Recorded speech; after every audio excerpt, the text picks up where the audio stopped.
Hello, and welcome to the Halli Casser-Jayne Show. Question: are we barreling toward impeachment? It's a whole new political world this week when we learn that the President of the United States admitted to using the powers of his office to target former Vice President Joe Biden, his potential rival in election 2020, and Biden's son Hunter, by pressuring the Ukrainian government to fabricate a Biden scandal. Top that with the revelation that a whistleblower filed a complaint against President Donald Trump alleging POTUS was misusing the powers of the presidency. Then top that with the fact that the Speaker of the House, Nancy Pelosi, a seemingly reluctant warrior, has announced there will be an official impeachment inquiry into Donald Trump's actions. Joining me at my table on the Halli Casser-Jayne Show for the hour is my partner in politics, former White House correspondent, Matthew Cooper. We begin.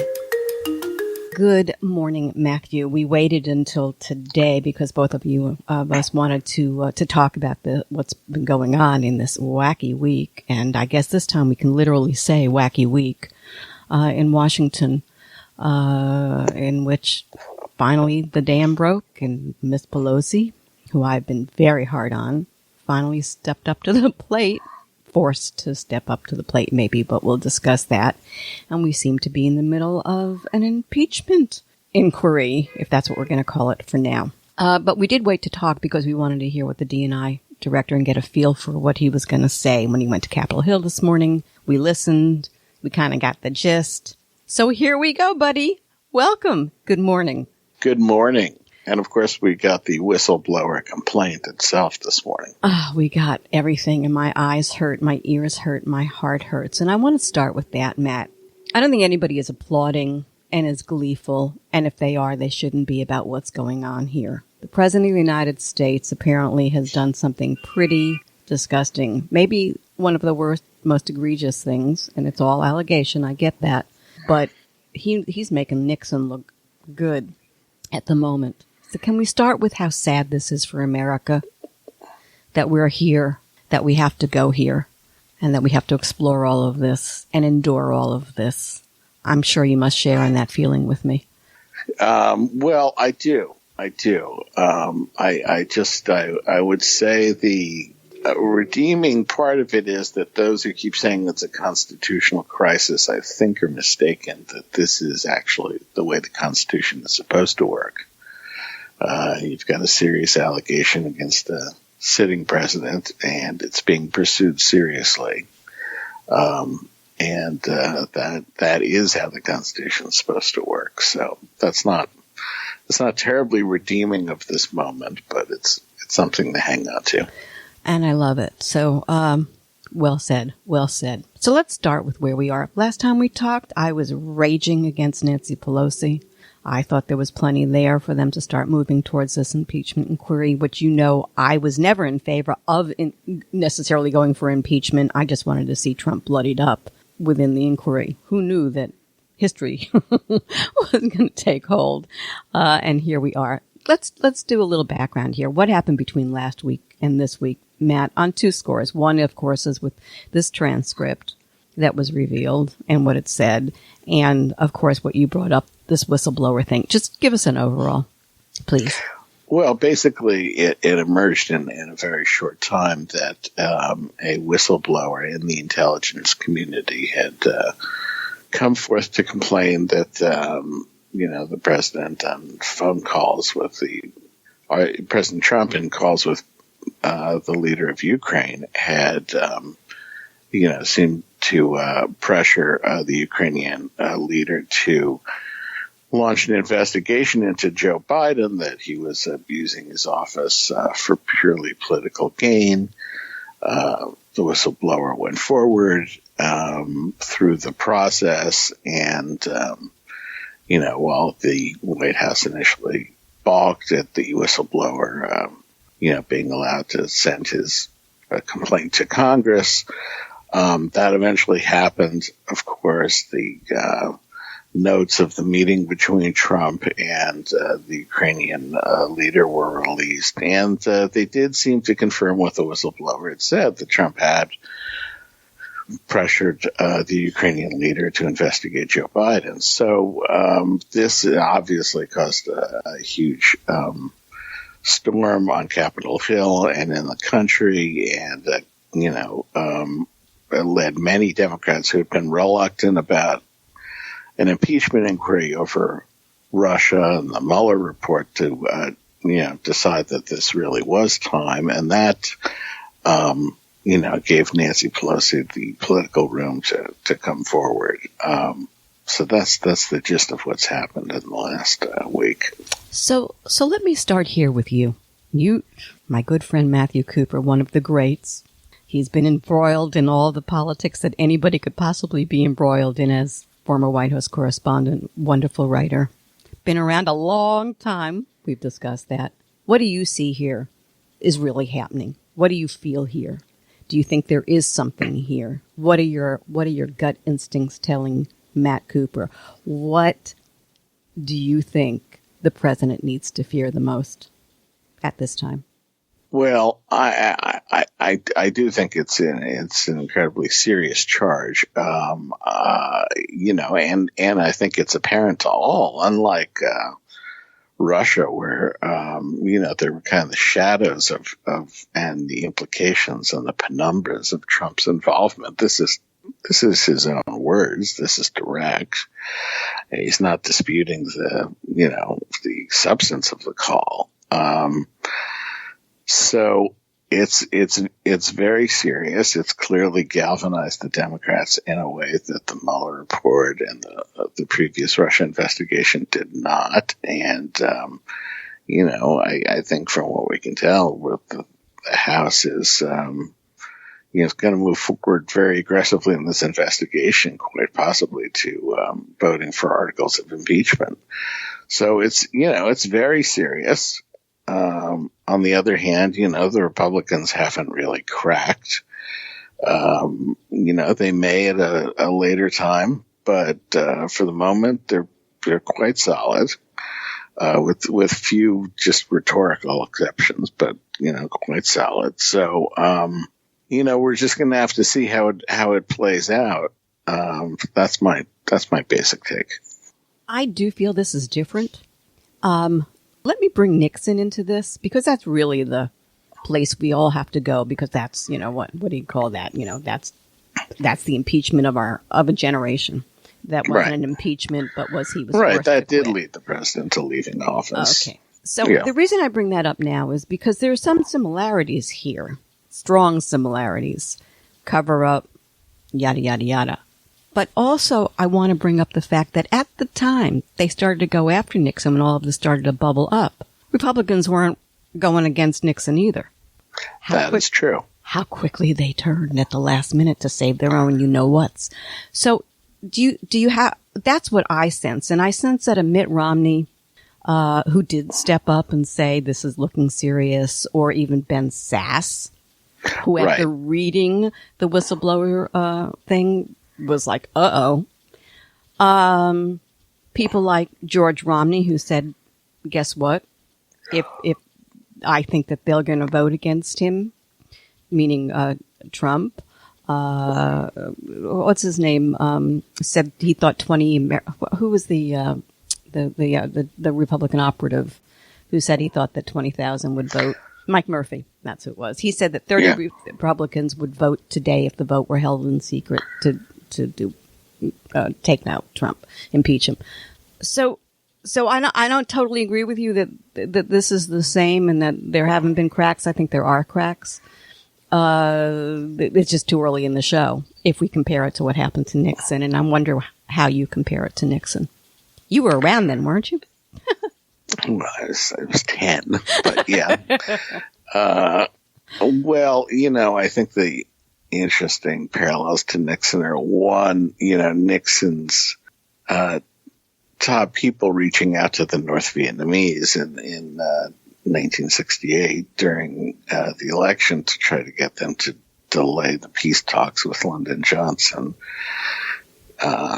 in order to to suggest that they get a better deal under Nixon and thus to hurt Johnson's reelection. That's sort of in some ways the greater parallel than the Watergate break-in and cover-up. But the other thing is things really turned on Nixon when the tapes were released and his own words were used against him. There was no transcript of Nixon's words until May of 1974, and then by August he was out of office. So that shows you the power of the president's own words.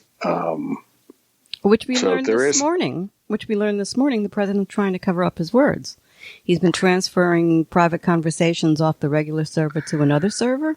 Right. Well, I mean, of course, the irony that, they were using an improper server should make Hillary Clinton joyful this morning. Yeah, that sets up an Article 2 of impeachment out of the House of conspiracy and obstruction of justice, that they knew the gravity of what they were doing and thus were trying to hide it. Right. Because after all these things are in the secure, national security servers. So the fact that they were moving it out of there suggested that they knew what they were doing. And who is they? Can I ask you that? Can I talk about that? I don't think we totally know that from the whistleblower's complaint, but it could be the White House counsel's office, could be others in the White House. It's probably a level of detail that might not include Trump, but you never know. So in any event, look, it's you now have the strong basis for an abuse of power article of impeachment, and also for an obstruction impeachment. So it's very serious. Can I go back to Nancy Pelosi a second? Oh, you can go anywhere you want. Go ahead. I think this does actually sort of suggest that Pelosi did the right thing by not going forward on impeachment without this whole support of the caucus, and with something that was not unifying them, that she kept her powder dry, and she waited for the right moment. After the 2018 moderate Dems had moved into the impeachment camp. So I actually think you could make a case that if she had done this 3 months ago, before all this, she would have had a divided caucus. It wouldn't have had the public traction. It wouldn't have had the evidentiary strength. I'm not sure. I don't want to relitigate our whole thing with Nancy, but since you mentioned her earlier, just get that little old thing right in there. Okay, you can go back to Nancy if you want. I have. I'm going to. I will say one thing about this, and that is, her hand was forced at the end, and I still think she's a reluctant warrior, because I still think, she is. She's keeping it very narrow. She is, if she were not reluctant at this point, I think some things she would be doing right now would be handled differently. So I still mark her under reluctant warrior. And I think in this case, the, Congress told her what they wanted versus her telling them what she wanted. Maybe that's, maybe that's okay. Well, that is what happened. Yeah, I mean, I think reluctance, the posture that you want. Peter Rodino was reluctant, but when your hand is forced. Yeah, no, I, in one way I hear you, in the other I say, I'm not going to give her 100% on this, and I want to see what she does in the future. But I have a whole scenario, so at the end of our conversation, I'll tell you what my final scenario is. You're not pricking your voodoo doll for this. In the last day or so, right? I mean, no, I listen, you know what? I think one thing that we've learned about this is that we, the people, really have more say than we understand sometimes. And that means elected officials who are we, the people, and that means citizens. If she was getting hammered at, before this, if you were on Twitter, on Facebook, sure. I've never seen Democrats so riled up and feeling so, beaten down because they know they're in the right and nobody's standing up for them. And after that hearing with Lewandowski, they looked so weak, the Democrats. She knew she had that problem too. So it wasn't just the moderate in the caucus, it was also we the people. So I think you have to, it's always, listen, in politics, I always say it's all the above. We want to chunk it down, but the fact is there are always a whole lot of issues that, or reasons for what happens. So, yeah, I'll say that. And then if you could do what you want to do there. But like I said, I do think I still see her as a reluctant warrior. Right. Who's been silent the last couple of days is Nadler. Yeah. Well, he, as a chairman, and in some ways as a Broadway producer, he's not done a good job of sort of, putting together hearings that help his cause, and whereas Schiff is being pretty darn effective this morning. Oh my gosh, he's amazing. He's got an important witness who's being deposed very seriously. Whereas it was just kind of farcical over in Nadler's Judiciary Committee. So, yeah, all eyes on Schiff for now. But they'll shift back to Nadler if we're going to an impeachment articles vote. So let me throw this out, too, because I do want to get a little into the weeds with both the transcript and with what the whistleblower said. But before we get into the weeds, the other thing I want to say about Nadler, two things. One is he's running for office, so he's got that issue going on in whatever it is that he does. But people that I've spoken to have said to me, one thing Nancy may be doing wrong here, and they may have to really think about, is she keeps naming 7 committee heads, and they're going to do their job. Where a lot of people are saying, excuse me, I think what we need here is a special prosecutor, because it's proven, other than Schiff, really, the Dems have been fairly ineffectual. What's your take on that? Do you think that they need to do a special prosecutor to look into all of this?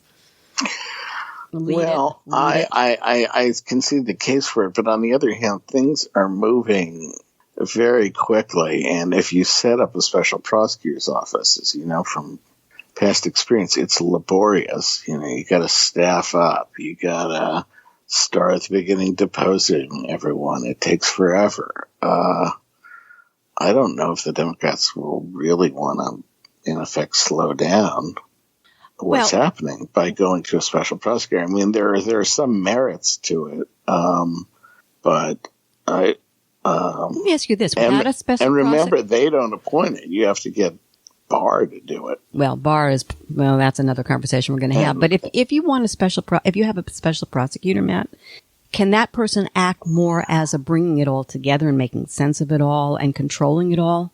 Rather, I just think we know how it's been working, and it has been working for Dems with these particular people all vying to get their faces in front of the cameras, and have that word. They need help. I mean, not in the past they've needed help. Let's see where they are now that they've got something real. They've got, they just have more to work with in a lot of ways. And I don't know. I just don't even know how you get a special prosecutor legally. There's no Or mechanism. if it's not a special prosecutor, what could you call it? To have some... Well, you could have a select committee to all right, maybe. combine all this stuff into one thing. But, okay. I don't know. Let's see what happens. I mean, they could trip up all over each other, but I think this is so clearly in the wheelhouse of judiciary and intelligence as opposed to, ways and means that, I don't know. I understand what you're saying. I don't think that's going to happen, but let's see. All right. It certainly is something for them to consider. They I don't want to see them screw this up. Let's talk about first the quote unquote transcript of this 30-minute call with Voldemar Zelensky. Of course he would have the name Voldemar. Right. It's like this poor little ex-comedian who became president of Ukraine. It's really rather a bizarre story. Who's very adorable and very personable and adept.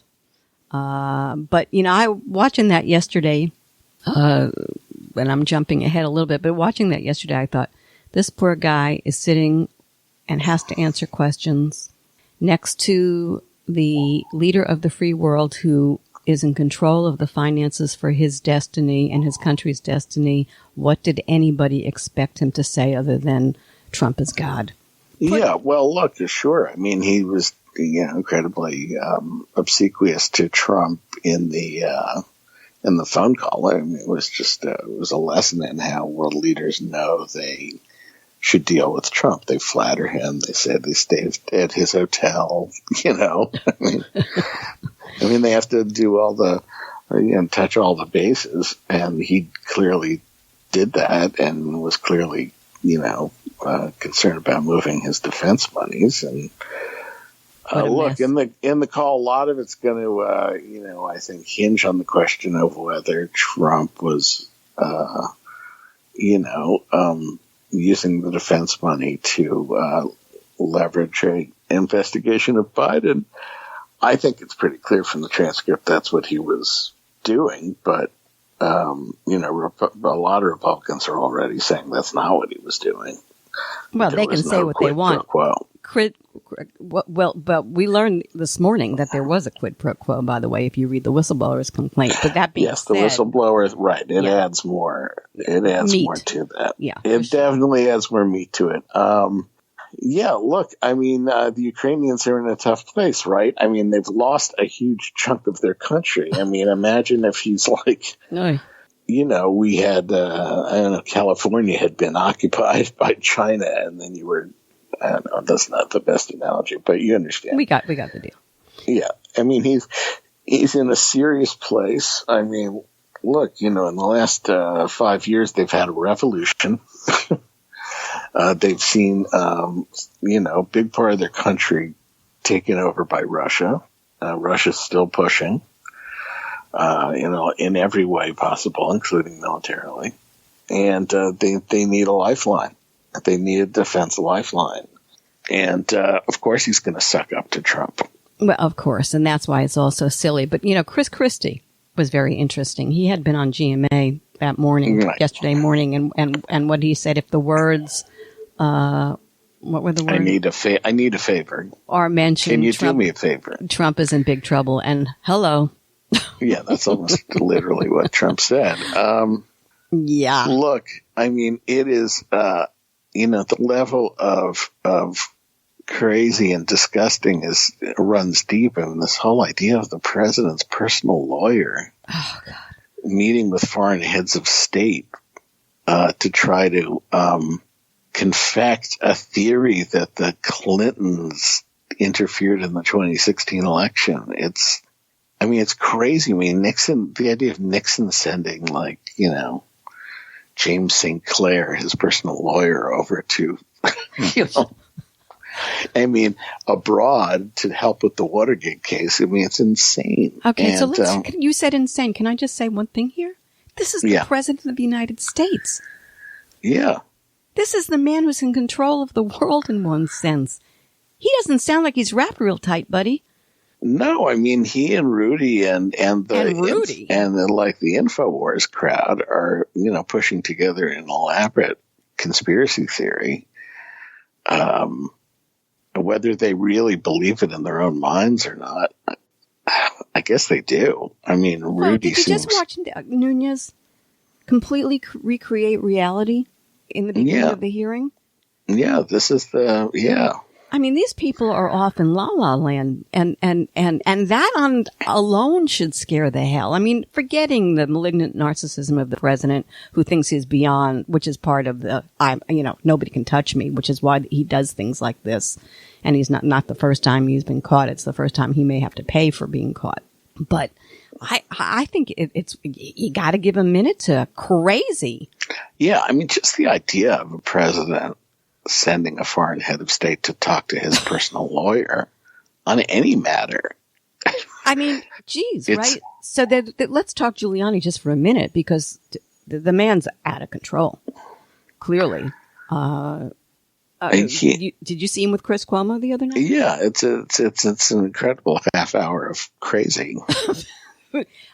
and what happens to him in all of this? I mean, the criminal. First of all, he should be disbarred. Like yesterday. But this is sad, too, because this was the mayor of New York. This was a revered prosecutor at one time. how the hell do you go from that to this? Yeah, I mean, the transformation of Giuliani. I mean, he was always a prick, right? Right. That's different. But he was at least a coherent prick. I mean, yeah.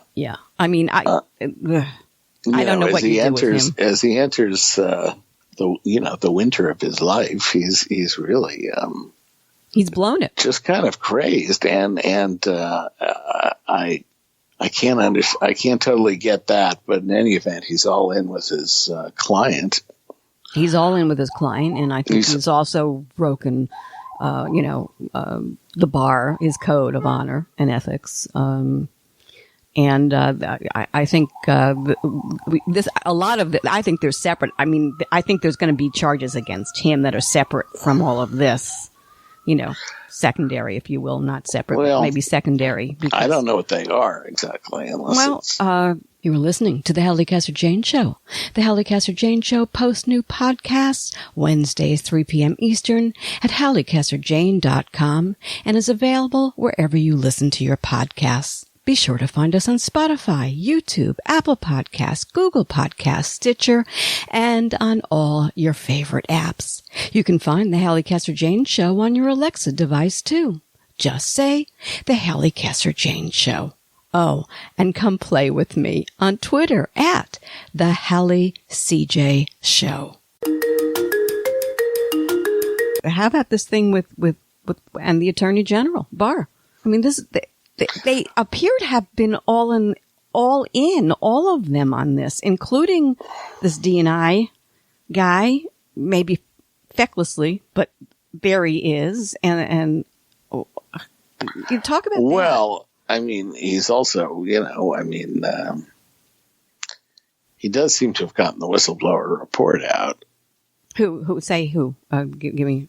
The Director of National Intelligence, Maguire. A week late, and a week late, but it is out. I mean, I think. Well, it was out because they declassified it. Well, right, but I mean, not Trump. Right, but Trump did it under duress, under pressure and duress, in part from Maguire. But in any event, look, we don't know the role of justice in all of this. I mean, Trump told the Ukrainian president, go talk to my attorney general about this. Now, Barr says he never talked to the Ukrainians, so who knows what happened there. We do know that the Office of Legal Counsel at the Department of Justice, which is charged with these things, said that the whistleblower report did not have to go to Congress. It was not an appropriate, it didn't meet the standards of a whistleblower report, because it wasn't about an intelligence official. It was about the president. This was not you can't whistleblow the president. Well, that's not true. That was their legal interpretation. It's can we put quotes around the word legal interpretation? We can. I mean, I think they're on stronger ground on that than they are. They're exerting executive privilege, and then how odd that the D&I director just said on. In the hearing that executive privilege was involved, and he actually did go to the president first. Hello. Well, that was, I think clearly, look, they had Maguire had a nuclear charge here, and he wasn't going to just not tell anybody, and so he went to the person who the charge was about. Okay, that makes sense. Which is, you could see the case for him going to justice, but you couldn't see the case for him going to Trump. Well, it's dirty. The guy comes off as very sweet and patriotic and all of that, but you know what? He's dirty. Well, I don't know if we know that yet. Well, like I said, he went to the president about something that was about the president, and I think that was probably not a move I would have done if I were sitting in his shoes. No, I definitely do not think you would have done that. Would you? No. Okay, well, hello. Thank God I don't have that job. Yeah. Look, it's the whistleblower was, because Trump did say the night before, Matt, if you recall, he said, hey, he's a partisan or she or whatever. It's a partisan person. We know that, and it's hearsay. So he knew all of this, and how long, Well, I think Trump the IG noted that the Inspector General noted that this, person had some political leanings. So everybody has political leanings, and I want to talk about that too. I'm not saying I think we need to say that because it's something that the Republicans continue to always, talk about. Yeah, everybody has political leanings, and I think we need to discuss the fact that yes, everybody in America has political leanings. Yeah, I don't think it undercuts the whistleblower's credibility. I'm just saying Trump didn't make that up out of whole cloth. That there was at least the germ of something there. But in any event, you're right. Of course, it doesn't disqualify what the whistleblower said. Clearly, now that we have the transcript, the whistleblower was quite accurate. I mean, it was bizarrely accurate. And I also want to say about this transcript, because it was like a couple of pages. This was a 30-minute conversation, apparently. Yeah. And this was cut and pasted and redacted and all of those things because it was a very small slice of that 30-minute conversation. I think we need to make that point clear, too, because at some point, hopefully, we will hear everything that was in that conversation, Well, it does not seem to have been. I mean, we don't know if it was recorded, so I don't, we could get the raw. I mean, they have this crazy system where, you get 3 people listening in. They're all taking notes. They combine their notes. Plus, they have a real-time voice recognition thing going that's transcribing, but those things are spotty. It's I don't know. 12 people listened in on the conversation. But you're right. There's going to be a pursuit of still more about the phone calls, about what was on the phone calls. The existing account of the call will not be. Can I throw this in? GOP-led Senate unanimously voted for the release of the whistleblower complaint. Can't remember last time we had a unanimous vote. It's like at the Senate. Doesn't that tell you something? Yeah, I think McConnell, wanted this. I mean, once he heard of this existence, he did not try to kill it. You know how I see all these Republicans right now? They're each taking. Maybe we should pussies. If I may, I mean. Yeah, sure, absolutely. But there are some like the Mitt Romney or even the Sass who take a different tack. But you know what? They are scrambling. But here's what I think is interesting. I'm not sure they're scrambling to save Trump, but to save their own you-know-whats. And there is a difference. No question. And that needs to be, punctuated. They can see the majority slipping away. And, right. Right. Absolutely. So, again, no clean hands. It's all about me. And the one thing I think that Trump always fails at is understanding that at the end, people will always protect themselves. Ugly people will always protect themselves. And that's who we're dealing with here. Some very, Yeah, no question. I mean, look, they can abandon him as quickly as they flock to him. Let me go on. Look at all these people who denounced him in 2016 who then became, fawning supplicants like Lindsey Graham's and Rubio to a degree. So they're all, they can all go back the other way now. Sure. That's totally possible. Yeah. I think like Murphy said, in a private vote, if it was it would be a whole different vote than the one that they're going to do in public. But I also want to say that, you look at a Lindsey Graham, look, his knees are so bloodied at this point from bending down to Trump. He has no choice but to stick with him. But he's over. What happens to these guys? They'll all be over because even if this doesn't get to a formal impeachment, reality's out there. Yeah, I mean, we'll just have to see what happens to public opinion in the coming weeks. Yeah, and that's again, that gets into how the Democrats handle all of this and, please God that they do a better job than they've been doing in the past. Yeah. All right, Joe Biden. Can I ask? Sure. Well, that's the interesting thing, right? I mean, here you've got an active presidential candidate at the center of it. How does it affect the dynamics of the Democratic contest? You could make the case that it doesn't at all, that the Warren juggernaut and everything continues as it was, or there's a rallying around him. Yeah, that's the one. Or that it hurts him because it does underscore legitimate questions about, what's his kid doing in the Ukraine? Can I say one thing there?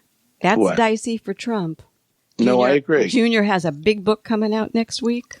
He would not have had that book if his father wasn't the president. 666, the building in New York that got saved by the Saudis. Absolutely. I mean, you want to go down that road. I don't think that's a road that Trump right. can Well, bear. will any Democratic candidate touch Hunter? I think probably not. No, it won't be from the inside. Because if any politician can do how dare you talk about my family. Right. It's Joe Biden. It's Joe Biden who's been through so much. So we're on the same page on that one. But the dynamics of all this, I think, are interesting, whether this will help his presidential bid and make him the nominee or not. I mean, because, this is all going to start to coincide with the primaries. I mean, you get primaries about this guy while the House is barreling towards impeachment. So, well, the sad part, more sadness, is that all of this and Joe Biden's falling in the polls anyway. Now, you could say maybe some of what Trump has been doing with the old, doddering fool may have kicked in, or, the Democratic Party is just off its wall and moving to the left when they know they can't beat Trump. And does that fall continue? I mean, maybe this sort of this maybe shores because now Biden is in many ways the tip of the spear of impeachment. Right. So maybe that rallies, Keep your eye on how Biden handles this. I know he was on Jimmy Kimmel last night, maybe. I didn't see it, but I didn't see it. I heard he was good. Yeah, and he's personable. You can talk about him in a lot of different ways, but he's got the right level of indignation, I think, for the moment, and so I think it's going to be. It's going to be interesting. What about how this affects U.S. national security? Because that to me is critical in all of this, and anybody can say whatever they want about it. But the fact of the matter is, look, if you're a leader in Taiwan, Poland, around the world, and you're looking to the U.S., you're not going to be reassured by this. The president of the United States fucking around with all this defense money. So it certainly undercuts allies. It can't be good for the U.S.'s word. It all sort of comes back to Russia, right? I mean, it's all just, a level of obsequiousness to Putin. So I think it's bad. Plus the idea that your private conversations might find their way into the public domain can't be good for U.S. diplomacy. So they go and they release this quote unquote transcript, which is so damning to the president. What the hell were they thinking? I'm not sure. Well, that's what's interesting. Why they didn't stonewall more. That's crazy, right? Unless they just actually thought it was exculpatory. So that's crazy. Yeah, right. See, I didn't physically threaten to kill his children. Right? And I could have done that. I could have nuked them. It could have been worse. Yeah, why are you on my case? Look at this transcript. Seriously, that to me was the oh my God. The fact that he kept calling the phone call perfect. Well, the man has such a way with words, doesn't he? Isn't he? Yeah, so I don't think it is great for America's standing in the world, at least in the short term now, and that has to be concerning. Absolutely. I think if you're, you can just think of the capitals around the world and the embassies where they have to explain all this and sort it out. It's not, as Trump would say, not good. Not good. Not good at all. Let me bring up another name. Richard Burr. Yes. So, hello. This man's Republican, heads the Republican. He's the chairman of the Senate Intelligence Committee. So he's been an honest broker, more or less, in all of this. Yeah. What do you think he's thinking now, and where do you think he is on all of this now? Because he's a powerful guy who has got a very. I think they're gonna. I think they'll do a serious inquiry, as they basically did during the Russia thing. Now, he and the Democratic ranking member John Warner Mark Warner of Virginia, have a pretty good relationship, and I think they've run it in close to a bipartisan way, as you've seen in this Congress. And I think they'll do a serious inquiry too. But I think it's the House guys. I think it's Schiff all the way for just driving this thing. I want to go back to Barr. Yes. Dirty Barr. Talk to me. You cannot tell me that this guy should be sitting in that role, that he shouldn't have recused himself because he's mentioned in the first place. Yeah, look, I mean, I think as he showed in the Mueller report and his transparent attempts to spin that and, distort the release of the report, and his monomaniacal obsession with presidential power and defending it at every turn. This is bad for him. I mean, we'll have to see what happens from here, but it doesn't look good. So we have Barr. We have Giuliani.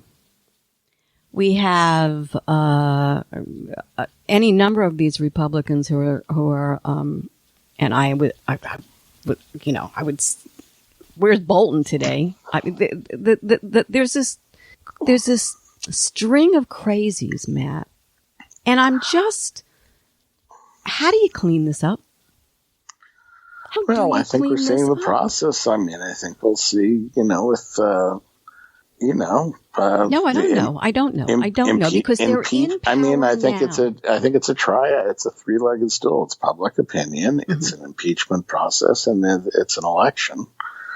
All of which are really public opinion. But I don't see how you get it cleaned up if Barr is in the mix of it all. I don't see how you. Well, it's not a Justice Department prosecution. I mean, no, I'm not saying no, but you see how he's obstructed justice right with this. How do we get where we are right now? Is because he played with it. The man is. I can't even say his name without wanting to take a shower. I just find him. And again, he's another one like Lindsey Graham and Giuliani. The three of them were all upstanding. Yes, we're look. Let's face it. When this is all over, John Bolton and Jeff Sessions are going to look heroic, to say the least. Okay, and here's an important name to bring up: Mike Pence. Yes, he's involved. He knew what was going on, and he went and he did the president's bidding anyway. Then the president yesterday? Days are starting to come together. Can't tell one from the other. Threw him under the bus. What happens to Mr. Pence? We just don't know enough about what he did and his. What did he know, and when did he know it? Yeah. It's the right question. We're gonna know more as time goes on. Yeah. That's all you have to say on Pence? Well, I don't think it's like, Agnew during Watergate where people were kind of afraid to kick Nixon out of office because they thought Agnew was like, more corrupt and insane. I don't know. I think Pence may be as insane as Trump. No, I mean, I think that's a reasonable, I think that's a common view, but I don't think Republicans will see it that way. I think Republicans. Well, they're going to try and save him because guess who's in line after Pence? Miss Nancy. Right. Well, as I think someone was pointing out, the Speaker of the House does not have to be a sitting member of Congress. And so, you could have Nancy resign and Hillary voted as. Yeah. My scenario was this. Trump Pence out, Pelosi becomes the first female president. She brings in HRC as her vice president, and she steps down so that Hillary can become the president. Hello. Right. And then the Republican landslide of 2020. Then it does seem like a coup. But, I mean, it's like but I can see that happening, and there's a little. No, you can't see that happening. I absolutely can't see that happening, but there's a little part of me Hillary's been very circumspect in all of this. I mean, she's tweeted a couple of times, and is there anybody in the entire world who it wouldn't be more fair for be able to say, "I told you so"? Well, I'm sure she's saying that, and she kind of said that to People magazine this week. I mean, God bless her. I mean, well, let's not get ahead of ourselves. No, because even this is enough for her to be able, if it goes nowhere, who he is and what he's about, whether you can prosecute him or get him out on it, doesn't matter, Matt. We know, in his own words, who Donald Trump is and what Donald Trump is not. And that is presidential. We know that. Yeah. Right? So I think it's fair to say, I told you so. Well, she's going to say that. Yeah, I don't blame her. Well, look. Well, it's all very intense, but you know what? Who knows how it plays out? I think I'm done forecasting.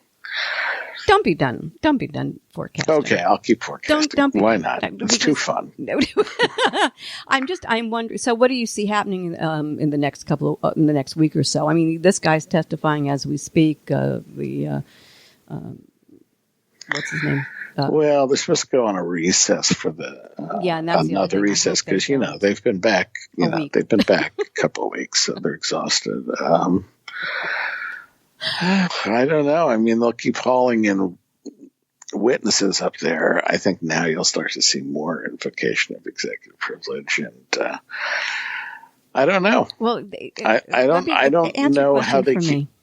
You said you'll see more invocation of executive privilege, but the fact of the matter is that once they do say that this is specifically that, doesn't that eliminate a lot of the crazy in terms of time? I mean, because the Supreme Court historically in these circumstances has answered questions a lot sooner than they would have, or any court. Question. That gives it more. It gives it more muscle. In fact, Trump lawyers had been arguing that they, in another committee until now, right, that they didn't have to turn over tax-related things because there was no impeachment inquiry going on, and Is it legally an impeachment inquiry because she says so, or do they have to vote it?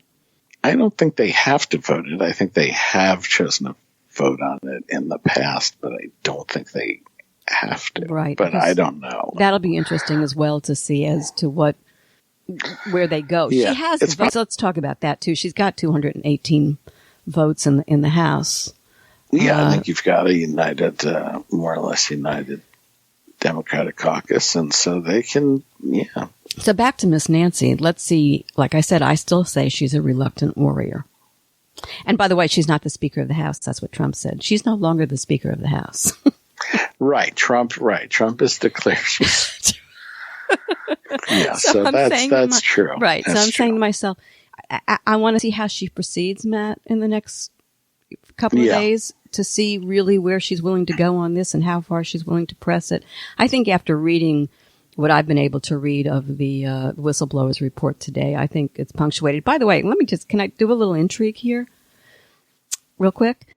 Intrigue is a lot of people were upset that she made her, impeachment inquiry statement 2 days ago before she saw the goods.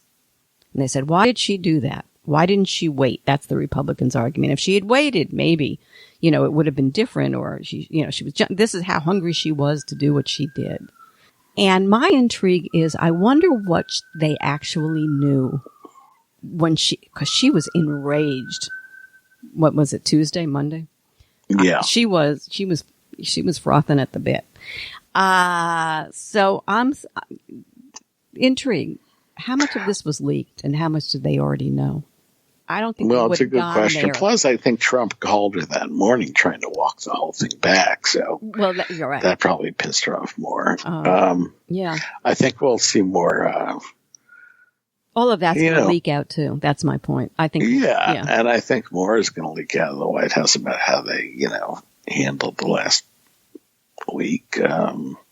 I think at some point the identity of the whistleblower is going to leak out, and that's going to be interesting. That's going to be scary. Who is this guy? Is this or a woman? I mean, are they totally right? Or are they just like super straight-lacey? Do they become like a huge figure? I don't know. I mean, we're in uncharted we say it territory. Every week, but we're in uncharted waters. Right. We're in uncharted waters. What didn't I bring up that you want to clean up here? Because I kept interrupting you as I always do. No, I feel like I feel like we've covered a lot of ground this morning. So here's the ground we need to talk about as we close. Donald J. Trump. He isn't looking very well, my friend. Have you seen him? Have you been looking at his face, which looks like it's 3 times the size that it was a week ago? So he's either drowning his scare in food, lack of sleep, too much sugar. He looks like he aged 250 years in a few days. I wonder how he's handling this and whether he has the wherewithal to handle this. Well, we're going to, I don't know. I mean, I assume he's going to, he's raging on Twitter this morning in all caps. Right. So that's, which was pretty funny because what was the question that, what was the question he said, make America, what was the big one that he wrote in all caps? You remember? Because my answer to him was, you mean, well, it was like Republicans, stay united. Don't, whatever. Keep fighting. America needs you. It was pretty desperate. The thing about it is that it does stop everything in a way, including the election. It kind of puts that on the back burners. And but I don't. Go ahead. I mean, I wouldn't underestimate him. I think the Democrats would do that at their peril. For sure, I get that, but I'm talking about his emotional makeup at this moment, and it was looking like he's not doing well. Now maybe they'll give him a lot of Adderall and that'll fix it for him for a while so he can hang in there. But I guess I'm curious as to what he's made of. And the kids have been quiet. Everything's quiet. We aren't getting any real reportage or insight into other than seeing him in front of the microphone looking very tattered and worn. Yeah, I think anyone who's been through the last couple of years and thought he was a goner. You're betting on Trump, I think. No, I'm not betting on him. I just remember after, I thought after the morning after Blasey Ford, that really Kavanaugh was going to have a tough time getting through it. And he came back. And I don't think this is, I just don't know. I'm going back to the description of Richard Nixon and how they said he walked the halls and he was insane and he was, they were holding him up by the hairs on his chinny chin. And I don't think that Trump has is the man, half the man that Nixon, quote unquote, I say man, was. But we shall see what we shall be, or as you would say, could be. It's a wrap. Thank you for tuning in to the Halli Casser-Jayne Show, a production of Resec LLC. The Halli Casser-Jayne Show posts new podcasts Wednesdays, 3 p.m. Eastern, and is available at hallicasserjayne.com and on all your favorite apps. Be sure to visit us on Apple Podcasts, Spotify, Google Podcasts, and follow me on Twitter at The Halli CJ Show. Until next time, this is Halli Casser-Jayne.